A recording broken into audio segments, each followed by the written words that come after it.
Hello et bienvenue dans Layup, ton rendez-vous NBA, ton rendez-vous préféré.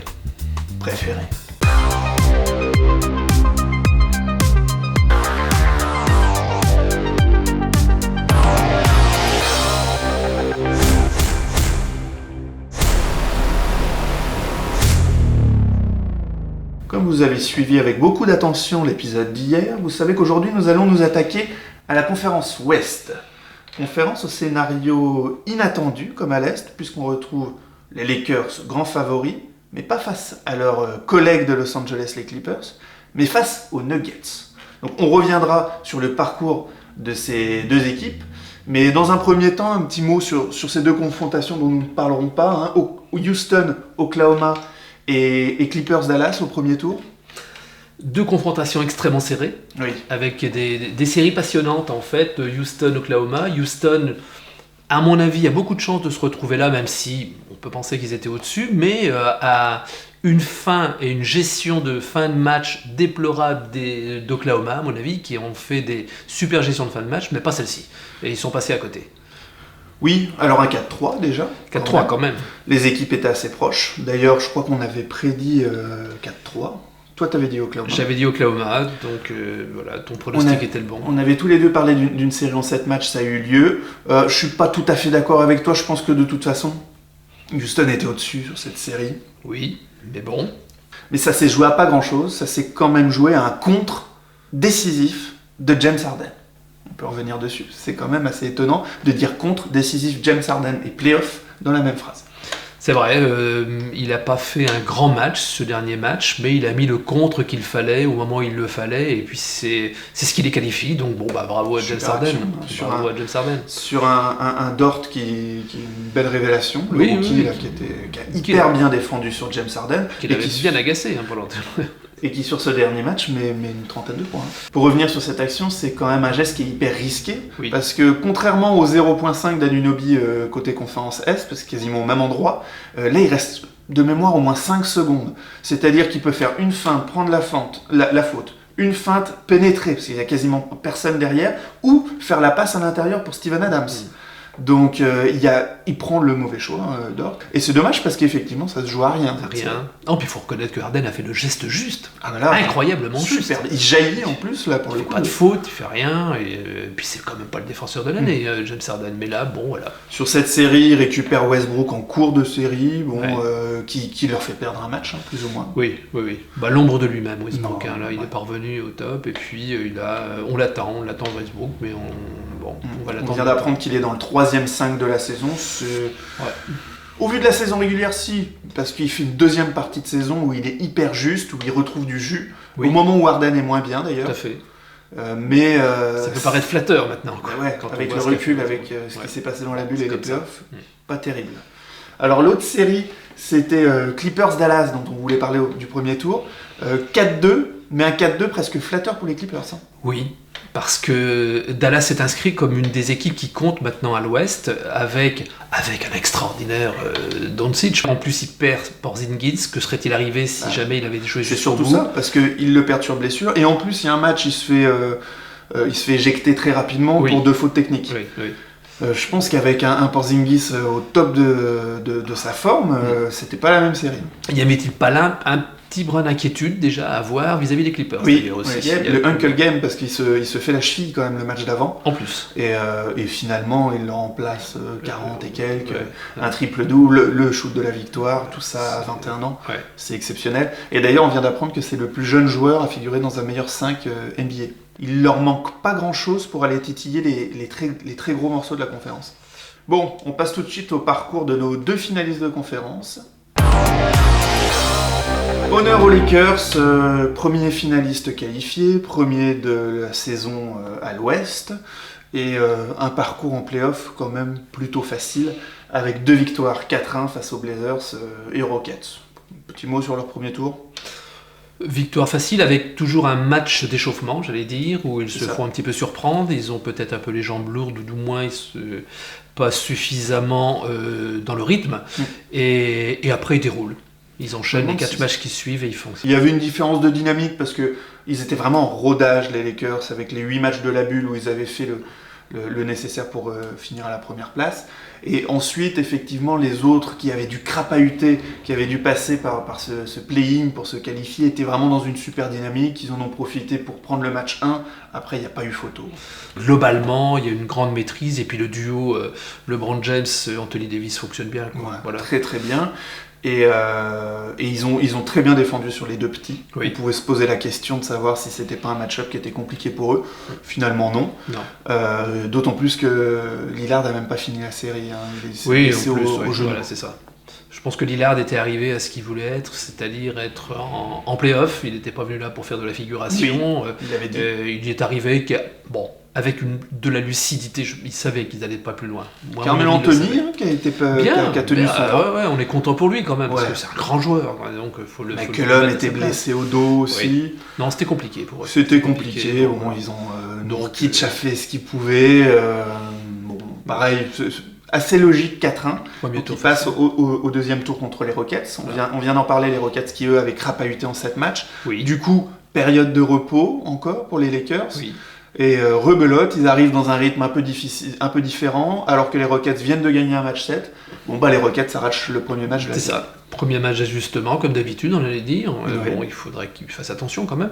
Le retour de Rajon Rondo, qui a été essentiel à mon avis, même si je pense que les Lakers sont à mon avis très supérieurs à Houston, mais on a vu le rôle qu'ils pouvaient avoir, et là sur les deux derniers matchs. Et là c'était très intéressant dans la maîtrise du jeu, le ballon sous le bras, les fins de match. Moi je trouve que c'est un joueur remarquable à ce niveau-là. Rajon Rondo est vraiment maintenant presque le troisième homme de cette équipe. On attendait Kuzma, on attendait peut-être quelqu'un dans la raquette. Ajustement tactique aussi de la part de Frank Vogel, assez intéressant.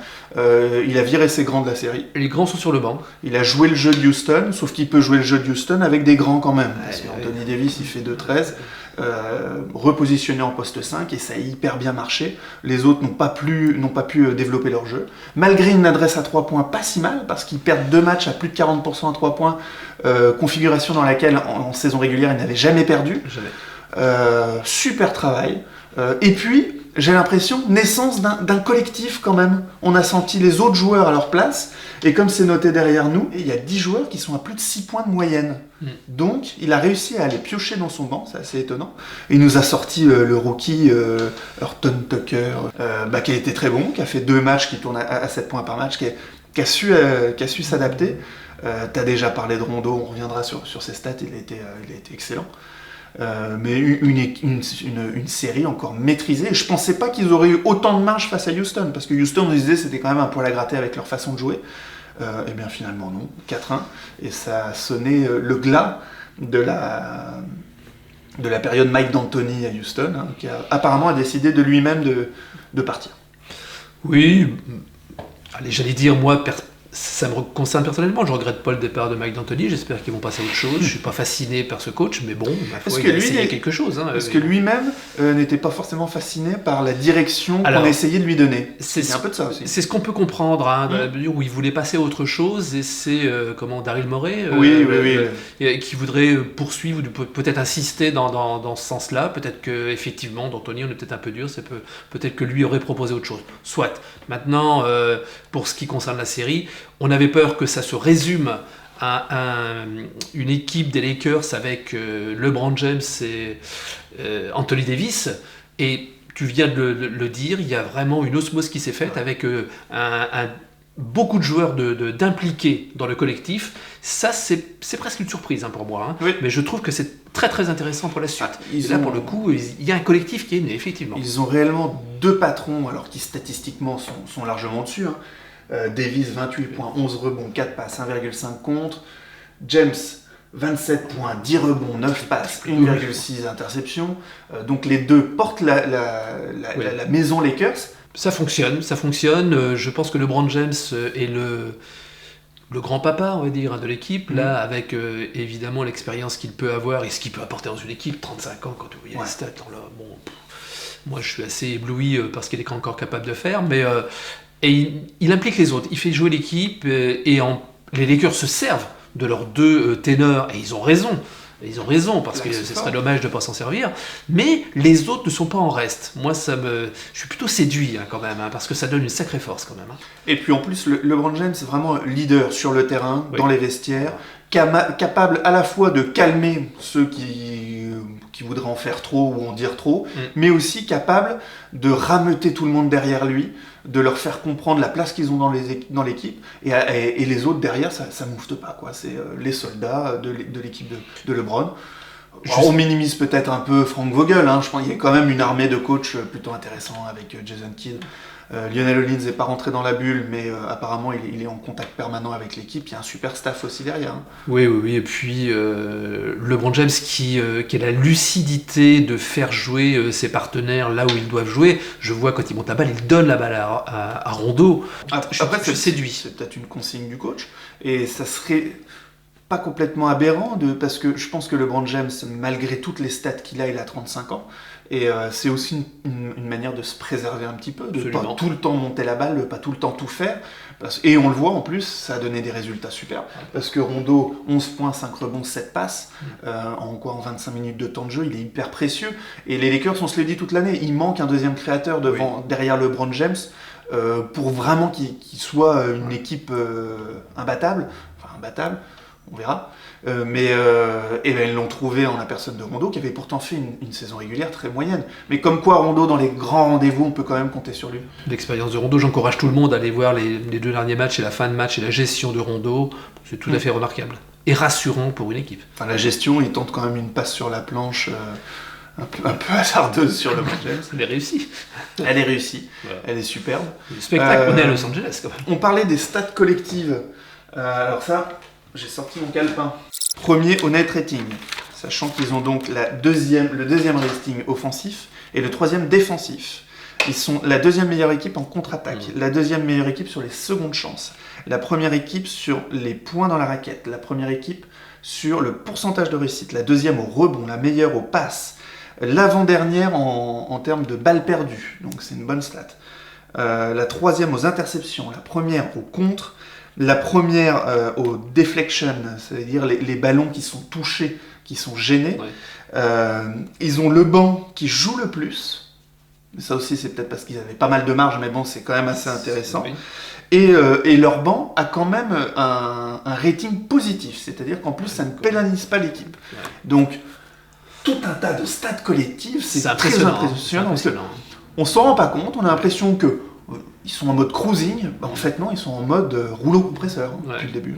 L'impression d'aisance et de rouleau compresseur qui peut apparaître quand même de temps en temps, et ben, elle se traduit ici, et voilà, que dire de plus, parce que là les stats, ça concerne tous les playoffs, on est d'accord. Ouais, là on est sur tous les playoffs. Ça présage de quelque chose d'intéressant pour l'avenir. On enchaîne donc avec les Nuggets. Les Nuggets, c'est quand même la surprise de cette conférence Ouest. Déjà parce qu'ils ont commencé péniblement, parce que face à Utah, ils étaient favoris. Oui, ils étaient favoris, ils ont un petit peu crapahuté, et puis ça s'est réduit, façon de parler, à un duel entre Donovan Mitchell et Jamal Murray, mais quel duel! Un duel formidable. Une des plus belles confrontations de premier tour qu'on ait vu depuis longtemps. Ouais. Un duel de scoreurs formidable. D'ailleurs, le plus beau duel de scoreurs, en termes de points marqués sur une série de l'histoire. De l'histoire, bon, voilà, tout est dit. Les deux ont marqué plus de 50 points plusieurs fois. Ils finissent tous les deux au-dessus de 37 points de moyenne. Enfin, c'est exceptionnel. À noter que Denver se retrouve à 3-1, mené 3-1. Ah oui. Et leur seule victoire, c'est une victoire en prolongation lors du match 1. Donc, à ce moment-là, on donnait pas cher de la peau des Nuggets. On se disait, finalement, ils sont bons en saison régulière. Mais ils n'arrivent pas à passer l'échelon supérieur. Et puis, Utah nous avait surpris. Donovan Mitchell était extraordinaire. Gobert, assez impliqué quand même. Gobert qui figure parmi le 3e 5 All-NBA, ça vient de sortir. Pour la 3e fois, 2 fois dans le 3e 5 et une fois dans le second. Ça commence à être très fort. Oui, non, mais c'est un joueur incontournable maintenant. Oui. Donc, ajustement de Mike Malone, Jamal Murray, Kobe Bryant-esque, oui. Et on retourne la situation pour aller gagner un match 7 et donc gagner 3 matchs d'affilée, ce qui est quand même extrêmement rare de revenir d'un 3-1. Et ils l'ont fait avec la manière. Parce qu'en face, Utah, c'est pas laissé marcher dessus. Non. Non, puis on avait à Utah la montée en puissance de Mike Conley, qu'on n'avait pas beaucoup vu dans la saison régulière, mais là pour le coup qui avait trouvé sa place. Donovan Mitchell qui était hors norme, parce qu'on parle de Jamal Murray, on pourrait parler exactement dans le même, si ça avait été tourné pour eux, on parlerait de Donovan Mitchell qui était aussi Kobe Bryantesque. C'est ça. Et puis j'ai un regret, c'est le rôle qu'on laisse à justement Rudy Gobert. Petit regret, les coachs américains. Un peu plus de ballons en playoff. Un peu plus, mais très sincèrement, il y a des positions dans la raquette, il pourrait être un relais, il pourrait être... Enfin bon, ça c'est... Bon, maintenant, c'est ma vision un petit peu du basket, quand on a un grand comme Gobert. Je dis pas que c'est une arme offensive à tout prix, mais ça peut être un relais qui ouvre des espaces pour les autres, et puis ça facilite le jeu par contre. Mais bon, voilà. Et bravo à eux, parce qu'ils ont bien défendu, on les voyait peut-être pas défendre comme ça sur Denver. Et puis remarquable Denver, au niveau de l'état d'esprit, pour revenir de 3-1 et gagner de cette manière-là. On parlait de groupe, là aussi on sent un groupe.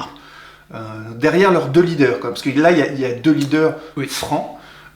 Faut rappeler qu'ils commencent la série sans Gary Harris. Peut-être même ils font toute la série sans Gary Harris. Oui, il est rentré. Et Will Barton n'est toujours pas revenu.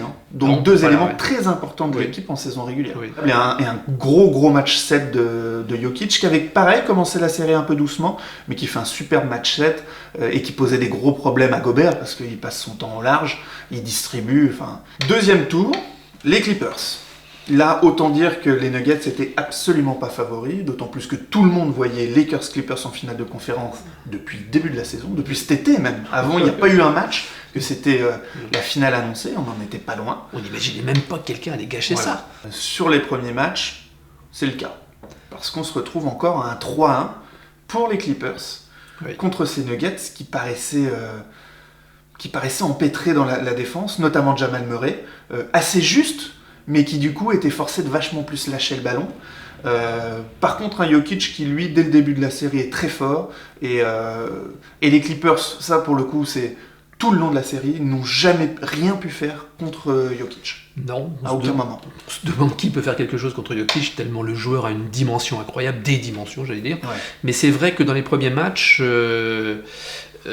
Jamal Murray a été pris. La défense des Clippers a été remarquable et je me disais moi-même, bon, il fera jamais ce qu'il a fait avec le Jazz. Les Clippers sont des armes pour le contrer et puis c'est terminé quoi. Les 3-1 là, on le voyait. D'ailleurs, c'était jamais arrivé, donc on voyait même pas une équipe comme Denver avec toutes les qualités qu'elle peut avoir et le respect qu'on pouvait avoir pour elle. Non, on les voyait pas passer parce que n'allait pas les Clippers en face quand même. Les Clippers quoi. Pour en revenir, juste sur un ajustement tactique sur Jokic, on a vu dans le match 7 qu'ils ont commencé à doubler sur Jokic, mais je trouve qu'ils ont doublé de façon complètement bête parce que au lieu de le prendre un peu par surprise, on les voyait venir. Alors avec un joueur avec le QI basket de Jokic, c'était du pain béni. Il avait le temps de se dire, bon alors à qui je vais faire la passe quand ils vont venir doubler. C'est ça. Et, alors j'espère que les Lakers auront appris de ça, on en parlera lors de la confrontation, mais c'est peut-être une solution, mais en tout cas pas comme ça. Non. Parce que effectivement, donc les Clippers se sont fait remonter, et se sont fait remonter de quelle manière? Parce qu'ils ont perdu quand même 3 matchs d'affilée. Et à chaque fois avoir mené dans le match 5, ils mènent de 16 points. Dans le match 6, 19. Ils mènent de 19 dans le match 6. Dans le dernier match, ils mènent de 12, je crois. Oui, c'est ça, il y a eu 12 points. Et en seconde mi-temps, ils s'effondrent.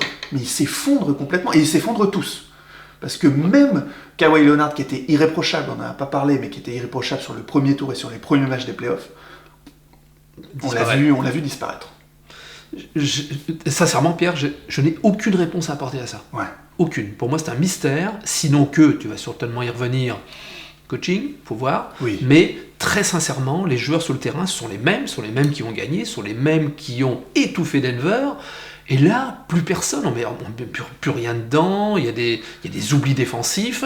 Et puis, effectivement, là on peut dire ils ont subi ce que disait quelqu'un que j'ai écouté il n'y a pas longtemps, Jokic, qui est un système à lui tout seul, quoi, de toute façon.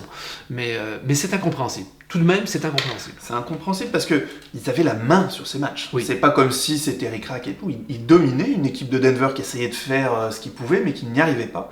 Et par contre, ce qu'on ne peut pas enlever à Denver, c'est qu'ils ne lâchent jamais rien. Et quand ils voient une lueur d'espoir, ils se mettent collectivement à hausser le niveau de jeu Et c'est assez impressionnant. J'irais Et même plus les loin. autres, ils se sont pris un raz-de-marée en deuxième mi-temps à chaque fois. Chaque fois. J'irai même plus loin, c'est eux qui se créent la lueur d'espoir. Ça va même Aussi. au-delà. Ils s'attendent pas les opportunités. Vraiment, ils sont positifs. Ouais. Ils ont moins 20, moins, À l'image du coach. 19, à l'image du coach. Ils sont positifs. Les paroles du coach, les gars, je crois en vous, vous êtes capables de le faire. Et ils le font, quoi. Non, c'est remarquable. Alors que de l'autre côté, je pense que deux choses en fait. C'est peut-être l'inverse. Là. Coaching et leader sur le terrain. Je pense que là, il n'y a eu ni l'un ni l'autre. C'est bien beau de faire confiance à ses joueurs, mais quand il se passe ça plusieurs fois d'affilée, à un moment donné, c'est au coaching staff d'avoir une réponse à la fois tactique et à la fois aussi émotionnelle, de les secouer un petit peu. Les gars, là, en conférence de presse d'après 7e match, les gars étaient fatigués. Bon, les gars étaient fatigués, et puis on est en année 1, on n'était peut-être pas encore assez de vécu collectif et tout. Arrêtez les gars, c'est bon. Vous visez le titre, vous vous êtes, désolé du terme, chié dessus complètement. Et tout est à revoir. Là, faut qu'ils se remettent les cassettes de ces séries, les gars, en se disant on ne fait plus jamais ça. Puis alors, Playoff P. Je pense qu'il va arrêter de dire Playoff P, hein. C'est ce qu'avait dit Barclay. Moi, on m'appelle pas Championship Chuck, c'est dur à dire. Mais effectivement, là, il devrait la fermer parce que lui, ça fait quelques années qu'il est catastrophique. Il nous avait sorti des matchs à 5 points quand il était à Oklahoma. Hein. On tombe sur Westbrook, mais c'est pas terrible non plus du côté de Paul George, qui a été mauvais au premier tour, qui a pas été très bon sur le deuxième, un peu mieux, mais et pareil, qui a disparu pareil à la fin. Non. Le duo Lou Williams, Montrezl-Harrell, j'allais y venir. Absent. Mais pareil, je pense qu'il n'y a eu aucun ajustement technique. Les meilleurs 6e hommes de ces dernières années, quand même. Hein. Lou Williams, qui l'a eu 3 fois, je crois, et puis le dernier, c'est quand même Montrezl-Harrell. Leur sortie, mais c'était lamentable, quoi. Ils n'ont pas du tout été à la hauteur de leur tâche. Alors qu'au départ, on vantait non seulement l'équipe, les ténors. Paul George, moi j'adore ce joueur en plus, je suis désolé d'en parler comme ça, mais j'adore ce joueur. Mais là, en dessous de tout, Kawhi Leonard qui s'effondre, alors on n'est pas l'habitué par contre. Lui c'était plutôt Robocop de son linéaire, mais bon là il n'était pas là. Et puis quand on pense à la longueur de banc des Clippers et quand on voit le résultat de ce qu'ils ont fait, c'est incompréhensible, et on peut que constater, on peut être désolé, il faut aller chercher des solutions évidemment dans le coaching, parce qu'il n'y a pas eu de rappel à l'ordre, quoi. Il n'y a pas eu ça. Les paroles, on peut opposer les paroles effectivement de Mike Malone à la passivité un peu de Doc Rivers, qui n'a pas su influer. Même avant le dernier match, il disait je pense qu'avant un 7e match, on n'a pas besoin de faire des longs discours. T'as bien fait, Doc. Oui, il aurait mieux fallu quand même, Doc. Il y a un truc qui est sorti sur Twitter, c'est pas mal, c'est Kawhi Leonard pensait qu'il avait besoin d'un doc, et finalement, il était mieux avec une nurse. Les conditions sont exactement les mêmes pour tout le monde. Il y a eu l'arrêt de la saison, donc cette excuse du physique, ça tient pas du tout. Ou alors il y a un manque aussi du préparation physique du coaching staff derrière. De toute façon, c'est la faute de l'équipe, c'est la faute du collectif, et puis ils n'ont pas su défendre sur Jokic, ils n'ont rien pu faire contre lui, ils n'ont rien pu faire contre Jamal Murray. Oui, on oublie de dire qu'il en met 40 en dernier match. Et puis ils n'ont rien mis dedans. À la fin, ils mettent rien dedans, quoi. C'est des joueurs, c'est Paul George, c'est comme Kawhi Leonard dont on parle, Lou Williams. Ça finit en démonstration parce qu'ils prennent une tôle sur le dernier match. Pour revenir sur le dernier match, on a Murray donc en met 40, mais on a un triple-double de Jokic, je ne me rappelle plus de mémoire, 16 points, 22 rebonds, 13 passes. Donc ils ont décidé de doubler sur Jokic. Écoutez, ils ont vachement bien fait, parce qu'en fait, il a réussi à diffuser encore un peu plus que d'habitude. C'est ça. Il n'a pas été au scoring comme il peut être d'habitude, mais il est impliqué dans toutes les phases de jeu. Partout. Toutes les phases de jeu, c'est incroyable ce joueur. Incroyable. Pour le coup, on dit tout le temps qu'il a un physique et tout, c'est vrai que c'est pas le plus rapide. Bon. J'aime bien d'ailleurs son témoignage où il dit je sais que je suis pas le joueur le plus athlétique de la ligue, c'est pour ça que c'est à moi de dicter le tempo d'un match. C'est exactement ce qu'il fait. Et n'empêche qu'au niveau du cardio, je trouve qu'il est bon parce qu'il joue plus de 40 minutes, c'est lui qui monte la balle, ça passe en permanence par lui, il se fait chahuter parce que quand même il joue dedans, etc. Et il tremble, la main elle tremble pas en fin de match, il joue pas aux Clippers. Et puis la tête non plus, parce qu'il a la lucidité de voir, de chercher toujours la tête haute, de regarder, d'attendre, de voir les déplacements de son équipe, il sait comment ça va fonctionner, et il fait la dernière passe. Mais c'est exceptionnel. On revient un petit coup sur les stats, parce que Murray, sur les playoffs, 27,5 rebonds, 6 passes. Mais écoutez les pourcentages, 50% au tir, 49% à 3 points et 91% au lancer franc. Il va inventer le 50-50-90 lui. Sur 14 matchs en plus, ils ont joué 14 matchs. Et Jokic, qui avait commencé un peu plus doucement au premier tour, mais qui est à 25 points, 11 rebonds, 6 passes. Et pareil, les pourcentages, 51%, 44 à 3 points et 83% au lancer franc. Donc c'est exceptionnel, sachant comme en plus il est défendu, puisqu'il est ciblé. Oui. Et dernier point statistique, sur la série contre les Clippers, il est le meilleur marqueur, rebondeur, passeur et contreur de toute la série. Bon, ben voilà. Il a dominé, mais comme on a rarement vu dominer un big man depuis très très longtemps. Oui, non, mais dans les big men, il n'y a pas de comparaison possible de toute façon, parce que les autres sont loin derrière. Il y a des comparaisons peut-être en termes de statistiques de points, ou de rebonds, ou de pas. Lui, il a tout. Donc comme ça, dans l'implication dans le jeu. Bon. Remarquable Jokic. Ouais. Et puis, la formation européenne, les Serbes, c'est quand même quelque chose. Hein. Il y a quand même une sacrée école de basket là-bas. Hein. J'en viens aux Clippers, de la suffisance aussi, je pense. Un peu. Parce qu'à ouvrir leur bouche, parce qu'il y a eu ça en plus. Oh. Ils ont tous ouvert leur bouche les uns derrière les autres. Ouais. Ils n'ont pas été calmés par un leader, par un coach. Je pense que LeBron James n'aurait pas laissé faire ça. Je pense qu'il y a plein de coachs qui n'auraient pas laissé faire ça. Non. Ils les ont laissés brailler et tout. Quand derrière, ça se concrétise pas sur le terrain, t'as vraiment l'air ridicule. Ils sont un peu ridicules. Là, on peut le dire. Ils partent la queue basse. Hein, bon alors, plus grosse déception, les Bucks, les Sixers ou les Clippers? Je pense que les Clippers sont pas loin du sur la manière, c'est pire. C'est ça. Oui, les Clippers qui se feront monter de 3 matchs à 1 dans des playoffs au deuxième tour pour aller en finale de conférence. Je pense qu'effectivement, c'est eux qui ont le pompon là. Ouais. 3e fois pour Doc Rivers, hein, bravo. C'est arrivé que 13 fois dans l'histoire. Hein. Il y en a 3 pour des équipes coachées par Doc Rivers.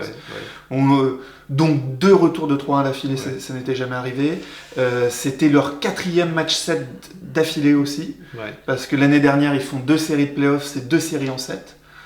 Donc une équipe qui est... En fait, elle est jamais aussi forte que quand elle est dos au mur. En fait, ils ont besoin de jouer parce que quand t'es mené 3-1, tu joues les matchs 7 à chaque fois. Quoi. Et puis la révélation des Nuggets, c'est vrai qu'on n'en a pas parlé, il a été meilleur presque sur le premier tour. Après, ils le remettent sur le banc, mais Michael Porter Jr., ils ont sans jeu de mots, ils ont une pépite.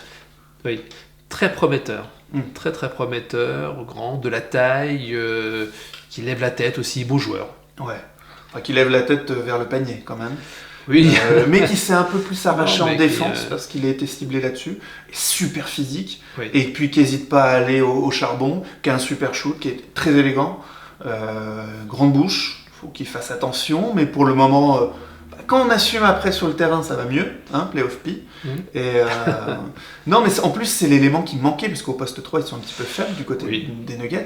Et là, il peut y avoir un trident Murray, Porter Jr., Jokic. Il faut rappeler que Murray a 23 ans, Jokic 25. Hein. Oui. Donc, et puis là, 21, peut-être Porter le jeune, là, s'il s'épanouit comme ça à Denver, effectivement, là, ils ont un trio. Ils ont un trio d'enfer. Là, ils peuvent vraiment voir l'avenir avec beaucoup de sérénité. Hein.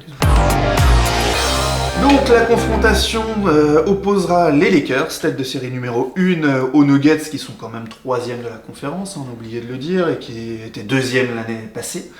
Une équipe qui est habituée maintenant au haut de tableau. Une confrontation qu'on avait vue pour la dernière fois en 2009, je crois. Enfin en 2009 à ce niveau de compétition. Il y avait Kobe d'un côté et Carmelo Anthony de l'autre. Ça avait fait 4-2 pour les Lakers. Il faut savoir que les Lakers se sont toujours... imposé, je crois 6 fois. Il y a eu des confrontations contre les Nuggets, 6 fois les Lakers sont passés. Il n'y a pas le même historique de franchise. Hein. Ouais, tout à fait. Mais une confrontation intéressante. À ton avis, quelles vont être les clés de cette série? Alors, pour Denver, ils ont un peu marre qu'on parle d'eux en surprise hein, maintenant. Oui. Ils veulent être considérés comme maintenant les cadres, ils le méritent bien. Moi, je trouve, ils ont prouvé qu'ils avaient leur place. Je dirais que du côté des Nuggets, est-ce que Jokic aura le même rôle qu'il a eu jusqu'à présent? Est-ce qu'il sera empêché? Est-ce que Vogel va sortir les 2 grands du banc pour aller un petit peu s'opposer à Jokic dans la raquette de manière à ne pas le laisser faire exactement ce qu'il veut? Pour moi c'est important ça, c'est important parce que Jokic est tellement la plaque tournante de cette équipe que s'il est légèrement empêché de jouer, ça peut ne pas donner les espaces suffisants à un Jamal Murray qui, lui, on se demande évidemment s'il pourra maintenir ce niveau de jeu. Voilà. De l'autre côté, je suis pas inquiet. J'ai l'impression que de toute façon, LeBron James et Anthony Davis vont faire le boulot. Denver, déjà, effectivement, alors je suis d'accord, de toute façon, tout passe par Jokic. Bah oui. Ça peut être un peu dangereux. Je crois qu'en saison régulière, il n'a pas été étincelant d'ailleurs face aux Lakers. Les Lakers ont dû faire 2-1, qu'on menait durant la saison. Oui, 2-1, et le seul match qu'ils perdent, il n'y a pas LeBron James. Donc bon. Le problème, je pense, c'est qu'il y a Anthony Davis. Et Anthony Davis, lui, il peut défendre permanence sur Jokic. Il en a les qualités, la vitesse, la taille, il sait défendre à l'intérieur. Et effectivement, je pense que ça va être intéressant de voir. Mais je serais Vogel, je remettrais un grand dans le 5. Oui, je jouerais grand. Oui, ils ont un 5 très traditionnel, Denver. Complètement. Et ils apportent une réponse du coup, parce qu'à l'extérieur, effectivement, il y a Anthony Davis qui peut aller le chercher, c'est pas un problème. Et si jamais il se déplace et qu'il axe son jeu sur un peu plus intérieur, là, il peut tomber sur un Dwight Howard ou un Javel McGee. Donc, les Lakers sont les réponses à apporter contre Jokic. Maintenant, le joueur est tellement à un niveau supérieur que ça va quand même être compliqué. Et en plus, même s'ils font sortir effectivement Davis, il restera un grand à l'intérieur pour protéger le cercle. Absolument. Donc pour prévenir de tout, parce que ça joue beaucoup sans ballon, ça bouge beaucoup. Et je pense que les Lakers sont capables de défendre là-dessus. On a vu, ils viennent de jouer, j'en viens à la défense extérieure, on voit ce que ça a donné contre la paire d'arrière de Portland et d'Houston. Oui. Donc je pense qu'ils peuvent aussi très très bien défendre sur Murray. Oui. Denver aura quelques difficultés justement à installer le jeu qu'on a vu contre les Clippers notamment. Parce qu'à l'extérieur, ils ont Caruso, Rondo, KCP ou Danny Green qui peuvent aller s'occuper du cas de Murray ou aller chercher les extérieurs. Parce qu'on a vu qu'ils avaient quand même une très bonne réussite à 3 points. Et les Lakers peuvent défendre aussi là-dessus. Oui. Les Lakers ont une très très bonne défense. Et en plus qui emmènent beaucoup de points en contre-attaque, on l'a dit tout à l'heure, ils sont premiers ou deuxième sur les points en contre-attaque, donc ils savent très très bien exploiter ces ballons-là.